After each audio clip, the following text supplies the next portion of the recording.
Hello students, आशा करता हूँ आप सभी अच्छे से होंगे।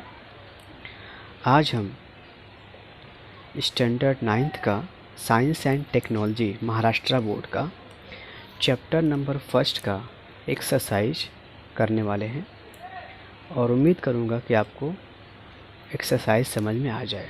तो चलिए शुरू करते हैं एक्सरसाइज। तो हमारा जो पहला चैप्टर है फर्स्ट लॉ ऑफ मोशन, आज हम एक्सरसाइज करेंगे।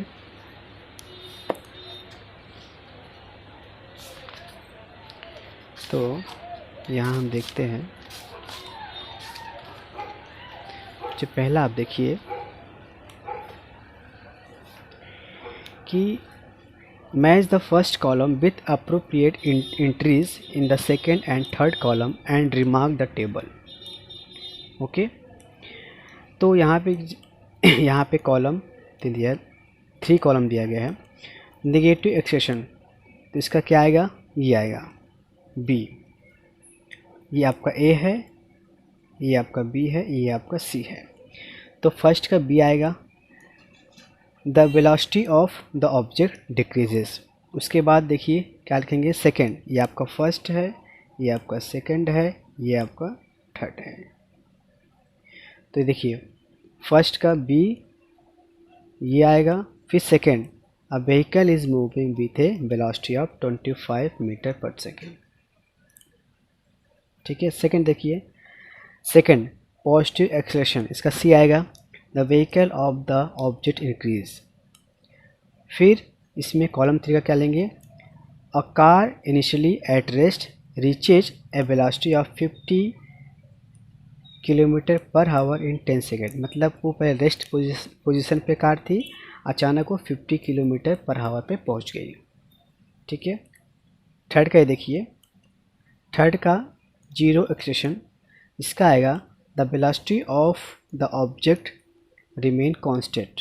मतलब ऑब्जेक्ट का वेलोसिटी कांस्टेंट थी।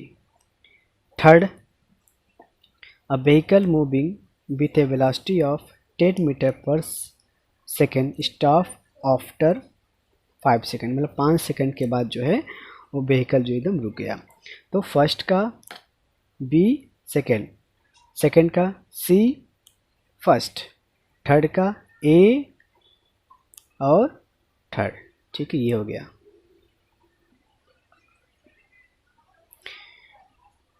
क्लैरिफाई द डिफरेंसेस, फर्स्ट है डिस्टेंस एंड डिस्प्लेसमेंट।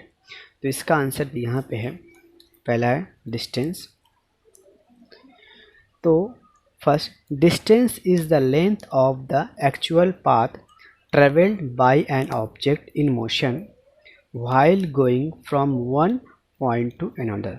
मतलब जब कोई ऑब्जेक्ट एक जगह से एक पॉइंट से दूसरे पॉइंट को जाता है और वह एक्चुअल लेंथ ट्रेवल करता है, length, distance the length of the actual path, जो वास्तविक रास्ता होता है, उसी रास्ते से कोई ऑब्जेक्ट एक पॉइंट से दूसरे पॉइंट को जाता है, उसको बोलते हैं डिस्टेंस बोलते हैं। मतलब कोई ऑब्जेक्ट जो है एक पॉइंट से दूसरे पॉइंट को जाता है एक एक्चुअल पाथ में, उसको बोलते हैं डिस्टेंस।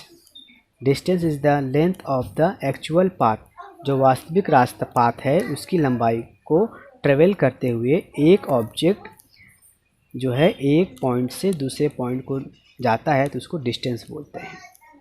और distance is a scalar quantity, distance क्या एक स्केलर क्वांटिटी है। उसके बाद डिस्प्लेसमेंट क्या होता है, displacement is the minimum distance the starting and finishing point. मतलब स्टार्टिंग और फिनिशिंग पॉइंट का जो मिनिमम डिस्टेंस होता है उसको ही डिस्प्लेसमेंट बोलते हैं। ठीक है, मतलब जो स्टार्टिंग पॉइंट और फिनिशिंग पॉइंट का जो सबसे मिनिमम डिस्टेंस होता है उसको डिस्प्लेसमेंट बोलते हैं। और डिस्टेंस क्या होता है, एक प्लेस से वन पॉइंट से दूसरे पॉइंट की ओर जाने के लिए जो एक्चुअल पाथ होता है, एक्चुअल पाथ की जो लंबाई होती है उसको ही डिस्टेंस बोलते हैं। डिस्प्लेसमेंट क्या है, वेक्टर क्वांटिटी है। तो इसका 2 पॉइंट हो गया, इसका भी 2 पॉइंट हो गया। अब हम देखते हैं uniform and non uniform motion, इसके 2 पॉइंट लिखने हैं आपको। तो यहाँ पे देखिए uniform, if an object cover equal distance in equal interval of time it is said to be in uniform motion. अगर कोई ऑब्जेक्ट है वो इक्वल इंटरवल ऑफ टाइम में इक्वल डिस्टेंस ट्रेवल करता है तो उसको बोलते हैं यूनिफॉर्म मोशन। और यूनिफॉर्म मोशन जो होता है उसका एक्सेलेरेशन इज 0 होता है, 0 हो सकता है। नॉन यूनिफॉर्म मोशन क्या होता है, अगर कोई object, if an object moves unequal distance in equal interval of time its motion is said to be non uniform motion. मतलब अगर कोई ऑब्जेक्ट है वो इक्वल इंटरवल ऑफ टाइम में अनइक्वल डिस्टेंस मतलब अबराबर डिस्टेंस को ट्रेवल करता है तो उसको बोलते हैं non uniform motion. If an object moves unequal distance in equal interval of time its motion is said to be non-uniform motion. Second, in non-uniform motion there is acceleration non-zero। non-uniform motion में acceleration जो है 0 के अलावा होता है, non zero होता है।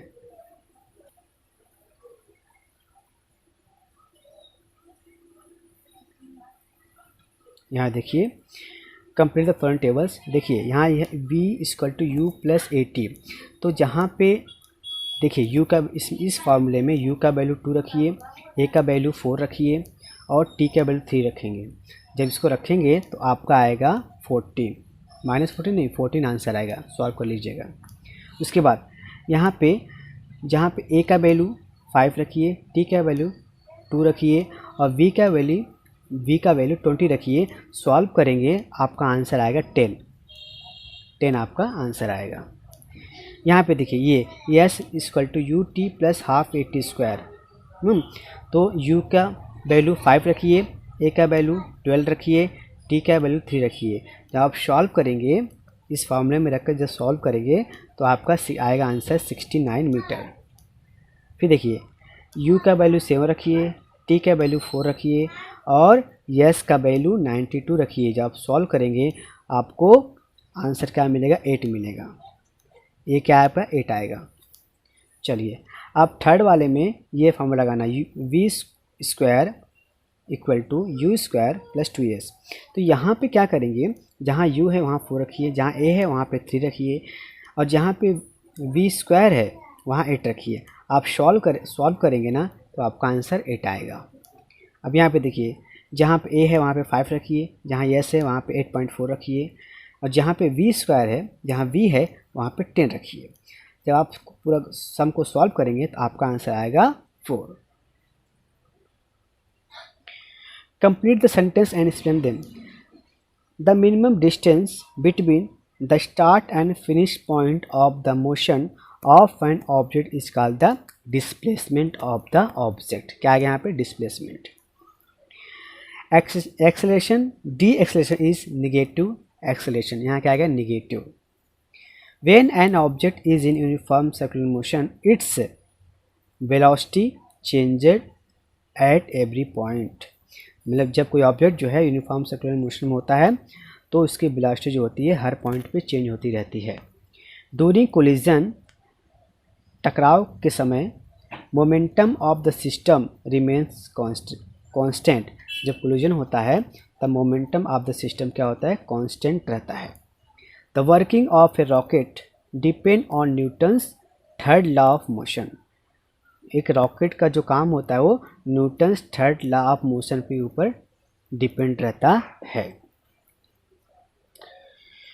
Give scientific reason. अब इसका आंसर देखिए, when an object falls freely to the ground its acceleration is uniform. मतलब जो कोई ऑब्जेक्ट जो है ज़मीन पर गिरता है तो उसका एक्सेलेरेशन क्या होता है, यूनिफॉर्म होता है। तो इसका आंसर ये रहेगा, when an object falls freely to the ground it is under the effect of constant force known as the force of gravity. मतलब जब कोई ऑब्जेक्ट जो है ज़मीन पे गिरता है तो उसके ऊपर फोर्स ऑफ ग्रेविटी लगती है।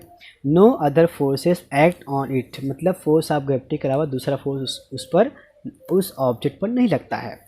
Hence from the second law of motion, इससे न्यूटन के सेकेंड लॉ ऑफ मोशन से we can say that this constant force of gravity accelerate the following object uniformly. तो हम न्यूटन्स के सेकेंड लॉ ऑफ मोशन से कह सकते हैं जो फोर्स ऑफ ग्रेविटी के कारण ही वो जो ऑब्जेक्ट है वो यूनिफॉर्मली जो है ज़मीन पे गिरता है। This uniform acceleration is known as the acceleration due to gravity. इस यूनिफॉर्म एक्सेलेरेशन ये जो यूनिफॉर्म एक्सेलरेशन होता है वो एक्सेलरेशन ड्यू टू ग्रेविटी के कारण ही होता है। मतलब जब कोई ऑब्जेक्ट जब ऊपर से नीचे गिरता है तो उस पर फोर्स ऑफ ग्रेविटी एक्ट करती है और कोई दूसरा फोर्स उस पर एक्ट नहीं करता है। ठीक है। अब सेकेंड लॉ ऑफ मोशन के अनुसार जो कोई ऑब्जेक्ट जो एक्सलेट होता है गिरते समय तो उस पर क्या होता है, उस पर फोर्स ऑफ ग्रेविटी लगता है जो कि क्या होता है, यूनिफॉर्म होता है, मतलब एक समान रहता है।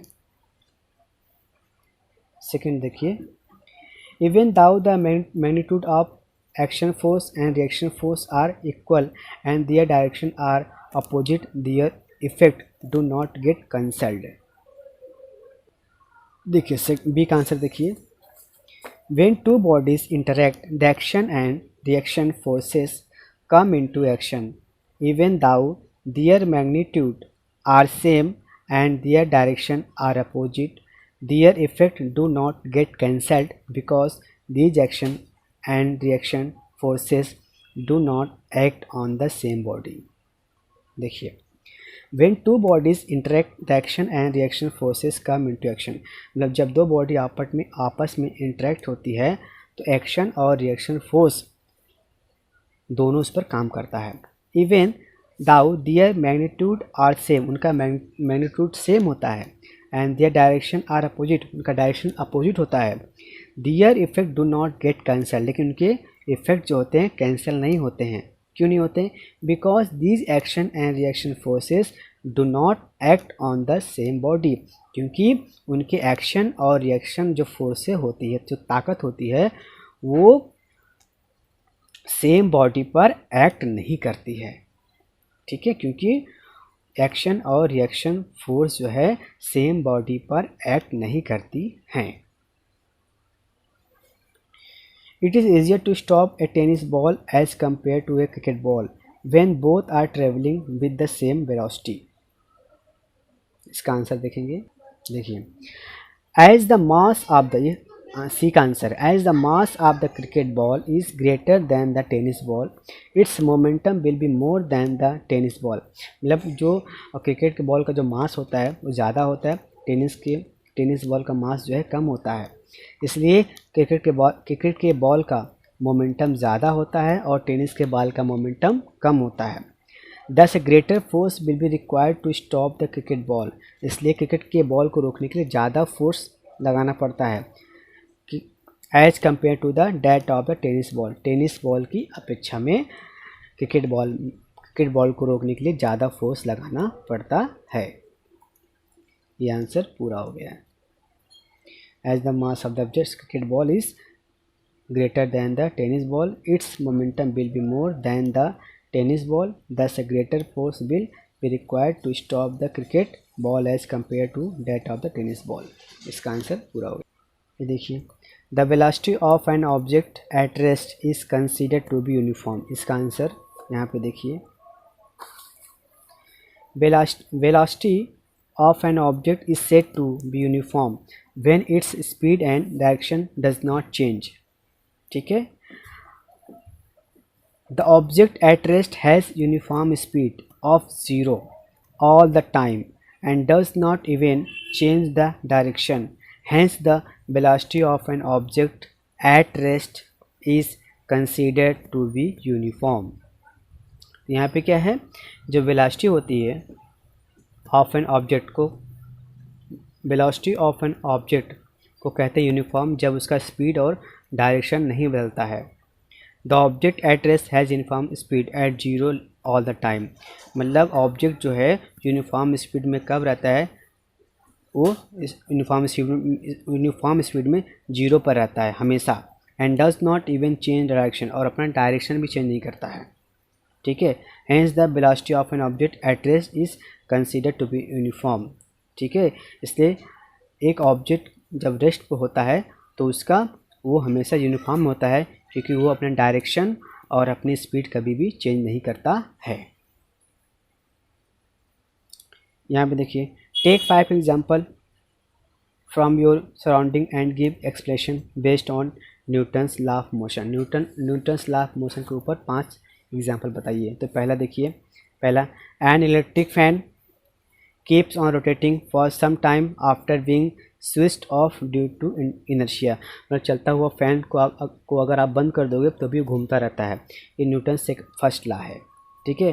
Fruits on a tree fall down when its branches are second. मतलब किसी पेड़ के अगर हम ब्रांच को हिलाते हैं तो फल नीचे गिरता है। हाँ, तो ये क्या है, न्यूटन्स फर्स्ट लॉ है के अनुसार। Athletics jump on A bed of sand during long jump. मतलब लॉन्ग जंप के समय जो एथलेटिक्स होता है वो क्या करता है, वो एक बालू के ऊपर से कूदता है, पैड बना होता है, पैड के ऊपर से कूदता है। ये न्यूटन सेकंड लॉ है। A fielder moves his hands backward while catching a fast moving ball. मतलब कोई फील्डर जब बॉल को कैच करता है, पकड़ता है, तो उसका हाथ जो है पीछे की ओर चला जाता है, ठीक है, कैच करने के बाद। ये क्या है, न्यूटन सेकंड लॉ है। While firing a gun the gun recoil backward. मतलब जब हम बंदूक से गोली चलाते हैं तो जो बंदूक होती है वो पीछे की ओर आती है। ये क्या है, न्यूटन्स थर्ड लॉ है। कहते हैं an object moves 18 meter in the first 3 second, 22 minute in the next 3 second and 14 minute the last 3 second what is the average speed। ठीक है, तो इसमें क्या करेंगे, पहले डिस्टेंस क्या दिया है, पहला 18 प्लस 22 प्लस 14, इसको ऐड कर देंगे। टाइम क्या दिया है, 3 सेकेंड 3 सेकेंड 3, ये 9 सेकेंड हो गया। फार्मूला क्या है, एवरेज स्पीड बराबर होता है total distance upon total time. Total distance कितना है 54, टाइम कितना है 9, 9 6 जा 54 होता है, कैंसिल किया हमने, ठीक है। तो हमारा है 6 मीटर पर सेकेंड। सेकेंड हमारा क्वेश्चन है, an object of mass 16 kg is moving with an acceleration of 3 metre per second square. Calculate the applied force if the same force is applied on an object of mass 24 kg, how much will be the acceleration. देखिए कैसे करेंगे इसमें। यहाँ पे देखिए formula क्या लाएंगे, f equal to m a, ठीक है। तो हमारा पहला जो m1 कितना दिया है 16 kg दिया है, acceleration 3 metre per second square दिया है, मास कितना दिया है 24 kg, m2 कितना दिया है 24 kg दिया है, m1 a1 m2 दिया है, हमें f1 निकालना है और a2 निकालना है। तो यहाँ लिखिए f equal to m a, f1 बराबर m1 इंटू a1। तो m1 कितना दिया है अपना 16 दिया है, ठीक है, a1 कितना दिया है 3 दिया है, तो मल्टीप्लाई किया, इतना आंसर आ गया। अब f2 में क्या दिया, f2 इक्वल टू क्या हो जाएगा m2 इंटू a2। तो यहाँ पे इसको इस तरफ लेके आया, तो यहाँ f2 अपॉन m1 हो गया, f2 अपॉन m2 हो गया। तो ये f2 कितना दिया है बताइए, f2 कितना दिया गया है 48, कहाँ दिया 48 बताइए, 48 यहाँ, ठीक है 48। तो यहाँ लिखेंगे 48, m2 कितना दिया m2 यहाँ पे क्या दिया 24 दिया है, ठीक है। तो हम डिवाइड करेंगे 24 टू जा 48, 2 मीटर पर सेकेंड स्क्वायर। देखिए यहाँ पे सेम फोर्स, यहाँ देखिए यहाँ पे 48 हमने इसलिए लिखा कि जो आपका ये आपका जो 48 आया है ये आपका F1 भी होगा और F2 भी होगा, क्योंकि वहाँ सेम फोर्स दिया गया है, क्वेश्चन में सेम फोर्स दिया गया है, इसलिए आपका F1 बराबर F2 बराबर F होगा, सेम फोर्स दिया है, ठीक है। चलिए क्वेश्चन नंबर 3 देखिए, सी देखिए, a bullet having a mass of 10 gram and moving with speed, ठीक है। आप देख लीजिएगा इसको कैसे करेंगे हम लोग। यहाँ पे क्या लिखेंगे बुलेट m1 कितना दिया है 10 ग्राम, मतलब 10 अपॉन 1000 kg। m2 कितना दिया है 90 ग्राम, 90 अपॉन 1000 kg। इनिशियल वेलोसिटी क्या दिया है 1.5। इनिशियल वेलोसिटी ऑफ प्लंक का कुछ नहीं दिया है, 0 मीटर पर सेकेंड दिया है। तो पहले हम क्या लगाएंगे फार्मूला हमारा क्या रहेगा, यहाँ पे देखिए कॉमन वेलोसिटी फाइंड करना है, कॉमन वेलोसिटी फाइंड करना है। तो v1 equal to v2 equal to 0 दिया गया, पहले मान लो दिया गया है m1 u1 plus m2 u2 equal to m1 v1 plus m2 v2। यहाँ पे देखिए m1 का वैल्यू कितना दिया है, यहाँ पे दिया है, देखो m1 का वैल्यू यहाँ पे दिया गया है, m1 का वैल्यू दिया गया है। फिर u1 का वैल्यू क्या दिया है, u1 का वैल्यू बोलो, u1 का वैल्यू यहाँ तक 1.5 यहाँ पे दिया गया है। फिर m2 का वैल्यू क्या दिया है, m2 का वैल्यू कितना 90/1000 दिया गया है। u2 का क्या दिया है, 0 दिया है, u2 का 0 दिया गया है। तो हमने सबका वैल्यू से पुट कर दिया। फिर देखिए m1 कहाँ दिया है, यहाँ पे देखिए वही सेम यहाँ पे दिया है, b1 0, फिर m2 यहाँ दिया है, फिर b2 0, ठीक है। तो यहाँ देखिए, तो ये पूरा क्या हो जाएगा, 0 हो जाएगा, 0 का मल्टीप्लाई हुआ है। और देखिए यहाँ पे क्या हो जाएगा 10/v, यहाँ पे v, क्योंकि v1 v2 equal to v, ठीक है। अब यहाँ पे देखिए b को मैंने बाहर निकाल दिया, यहाँ क्या बचा, इतना बचा, ठीक है। ये हो गया 15/1000, ये होगा v, ये 90 + 10 कितना हो गया 100/1000। तो ये कैंसिल हो गया, तो 15 इक्वल टू v इंटू 100 आया, v इक्वल टू 15/100। बाद में हमने सॉल्व किया तो क्या आया 0.15 मीटर पर सेकेंड। तो हमारा आंसर आ गया velocity of bullet and plank is 0.15 meter per second. ये हमारा आंसर हो गया। एक लास्ट का देखिए वो कैसे करेंगे, वहाँ पे दिया गया है डिस्टेंस दिया गया है, यहाँ देखिए distance, a person swim 100 meter in the first 40 second, 80 minute in the next 40 and 45 minute in the last 20 second, what is the average speed. तो यहाँ लिखिएगा टोटल डिस्टेंस कितना है, यहाँ पे दिया गया है 180 + 45 इतना हो गया 225, टोटल टाइम 40 + 40 + 20 कितना हो गया 100 सेकेंड हो गया। एवरेज स्पीड क्या हो गया, एवरेज स्पीड बराबर total distance covered upon total time taken, ये होगा 225/100, 2.25 मीटर पर सेकेंड। कैसे हुआ, जब सॉल्व करोगे तो क्या हो जाएगा 100 × 2 = 200, ठीक है। फिर क्या आया, सॉल्व करोगे इतना आंसर आएगा 2.25 मीटर पर सेकेंड स्क्वायर।